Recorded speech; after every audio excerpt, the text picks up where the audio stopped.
Hey guys, welcome back to another Clash Royale video, and today I'm going to be talking about broken cards in Clash Royale, cards that desperately need to be buffed or nerfed. Now, we already know that the next balance update is coming out very soon on Monday, August the 6th. I wouldn't be surprised if they release the balance change list early. I would probably guess maybe Friday morning, as that's normally what they do before the balance update. But today I want to give you guys my list of 10 cards that I think need to be buffed or nerfed in the balance update. And what I want you guys to do is just listen to my list. Let me know down below in the comments if you guys agree or disagree with anything on my list, or if you guys have a balance change wish list of your own. What cards do you want to see buffed or nerfed in the next balance update? Also, I do want to quickly apologize if my voice sounds a bit differently today. As you guys know, I am recovering from sickness, and unfortunately, a couple hours ago when I woke up, I did lose my voice a bit. So, just want to apologize if things sound a bit different today. But let's go ahead, you guys, take a look at my list. Alright, guys, I'm going to go ahead here and talk about 5 cards that I want to see buffed in the next update.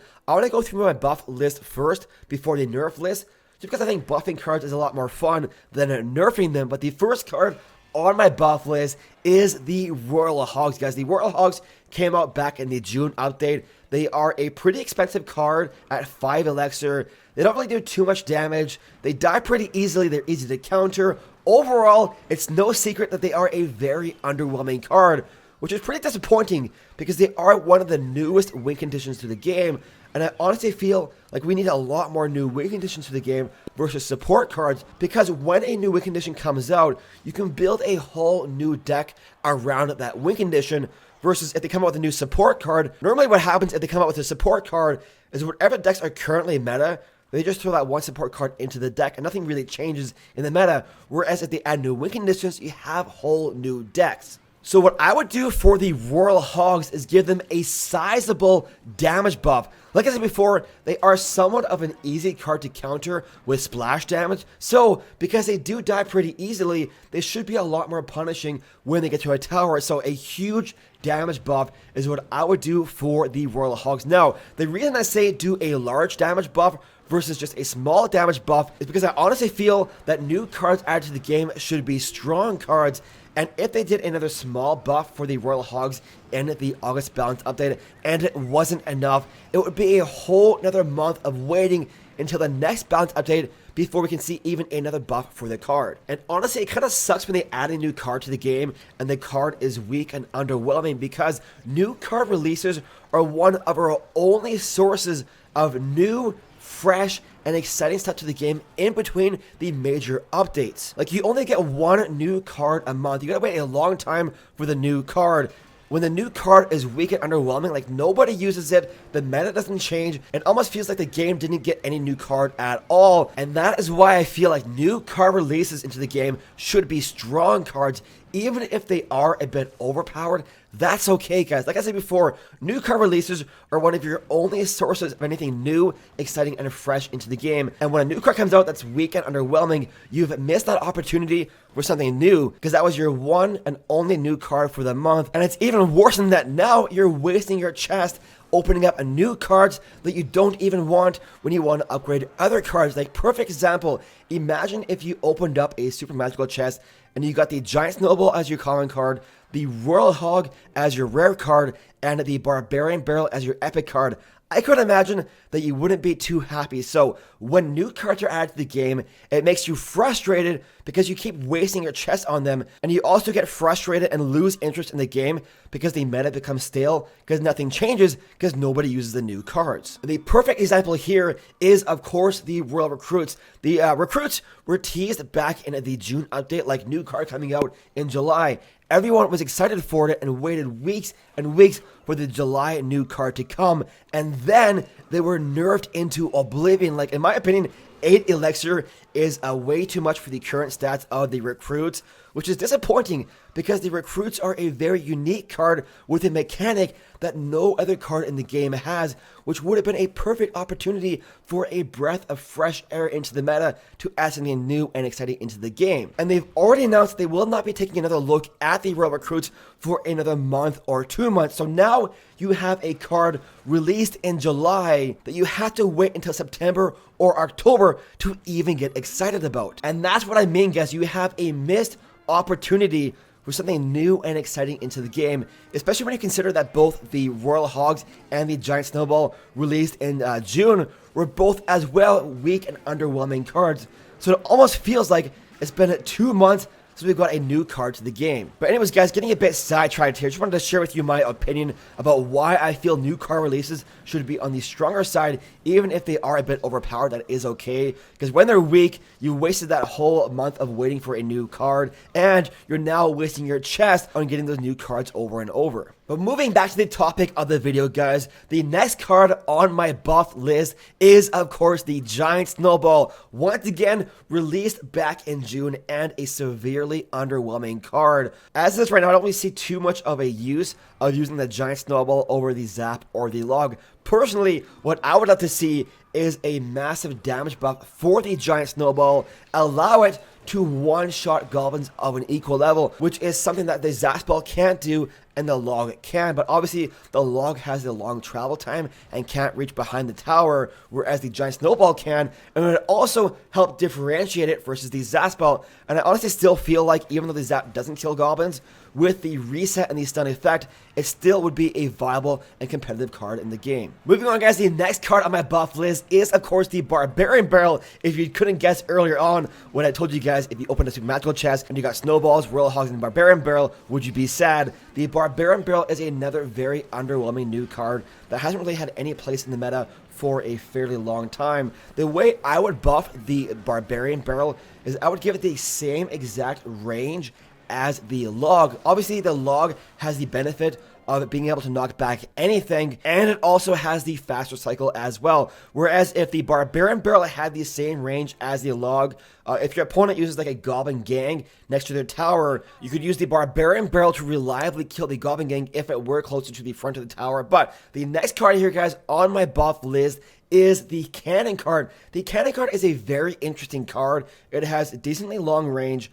high damage output, and a decent amount of health as well. Like, it could be a very strong support card, but it has a fairly slow attack speed, especially in a swarm dominant meta. That is a problem. It's very easy to distract the Cannon card. Personally, I would love to see an attack speed buff for the Cannon card, make it attack a bit faster, which would allow it a bit better of a chance to compete against all of those swarm cards. And the final card on my buff list, guys, you might have guessed already, is the Royal Recruits. I honestly think they are a very interesting card with a unique mechanic that nothing else in the game has, and they also have the benefit of being a common card, which is great for free-to-play players because it's easy for them to unlock and upgrade. But honestly, guys, 8 Elixir is way too much for the current stats, in my opinion. I'm okay with the Royal Recruits staying at 8 Elixir, but I definitely feel like they do need a stat buff if they are going to stay at 8 Elixir. But guys, that is my buff list. 5 cards to be buffed: the Royal Hogs, the Giant Snowball, the Barbarian Barrel, the Cannon card, and the Royal Recruits. Let me know, guys, if you have a different card that you want to see buffed in the comments down below. Now, moving on here, guys, to my nerf list. The first card on my nerf list is the Infernal Dragon. This is a card that I've seen so many pros talking about on social media, which is kind of why it's on my list. But the Infernal Dragon is a very strong and dominant card in the meta right now. Like, a lot of decks are honestly built around having the Infernal Dragon be such a strong defensive card. Like, literally, the Infernal Dragon can be your only strong defensive card, and it can kill almost anything. And it also reinforces the bait meta, which I also feel like is a bit too strong right now. Like, bait overall is pretty dominant, which is why so many decks have like so much splash and 3 spells. But all you need to do right now, guys, is use Bats and Infernal Dragon in your deck, and you are good to go. Like, if they zap your Bats, go to Infernal Dragon. If they zap your Infernal Dragon, go Bats. The Bats do so much damage that you're just good to go either way. Which leads me to the next card on my nerf list, the Bats themselves. Now, obviously, you can't nerf the stats of the Bats because that would hurt the Night Witch. So what I would do for the Bats is make them spawn a little bit closer together, which would allow stuff like Ice Wizard and Ice Spirit an easier job at countering them. So nerf the Infernal Dragon's health, which is what I would do, and make the bats spawn a bit closer. Now the third card on my nerf list is the Tesla Tower. This is another card that's very often being talked about in the pro community, at least from what I see on social media. And I agree, guys, the Tesla Tower is hands down the strongest defense in the game. Like it is absolutely absurd. It has a fast cycle, does insane DPS, and it also lasts a very long time. Like it's not very hard if you are using a cycle deck to have like 2 or more Teslas down. And obviously it also goes underneath the ground when it isn't targeting anything, which makes it even harder to kill with spells. Like when it comes to defensive towers, the cannon is only really used in 2.6 Hog. The Infernal Dragon, or the Infernal Tower, isn't really used at all, partly because Infernal Dragon is too strong, and the Tombstone is used in some decks, but for the most part, the Tesla is by far the dominant defense. What I would do to nerf the Tesla is I wouldn't nerf the damage or the health. What I would do is decrease the lifetime duration of the Tesla. What this would do is it would make it harder for certain decks to have multiple Teslas down at a time. And it would also mean that Tesla loses health at a faster rate, which means you don't have to nerf the health of the card. Now moving on here, guys, to my second last nerf card, and that is the Witch. Now, I want to begin by saying that I'm glad the Witch is in the meta, guys. The Witch is a very fun card to use, pretty unique as well, and I was honestly very happy to see it buffed in July, but I honestly feel like they buffed it a bit too much with the skeleton spawn speed.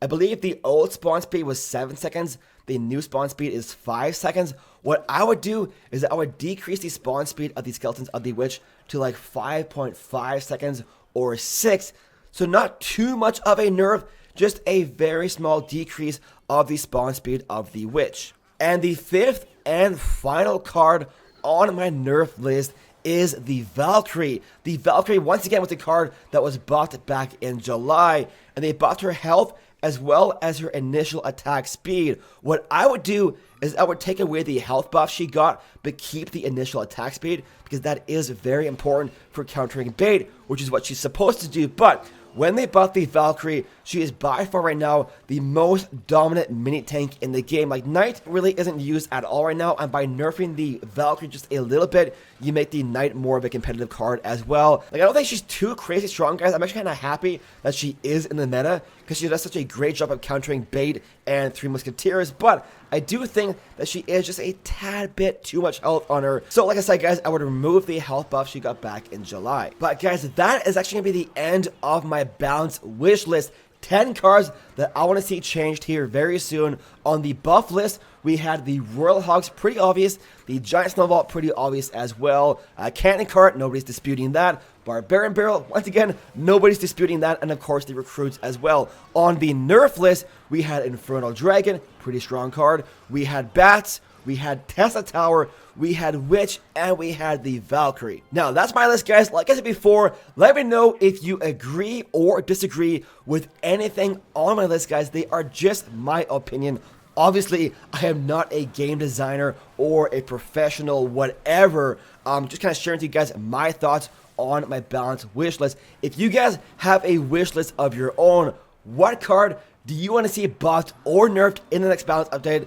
Make sure you share it down in the comments below. But guys, that is going to be the end of the video. Pretty soon here, we should have the actual list of the balance changes to talk about, and I might do a video then coming back to it and seeing what we actually got in the balance update. But guys, that's the end of the video. Really hope you enjoyed it. If you did, make sure to leave a like, subscribe for more Clash Royale content. Thank you so much for watching, guys. We will see you in the next one.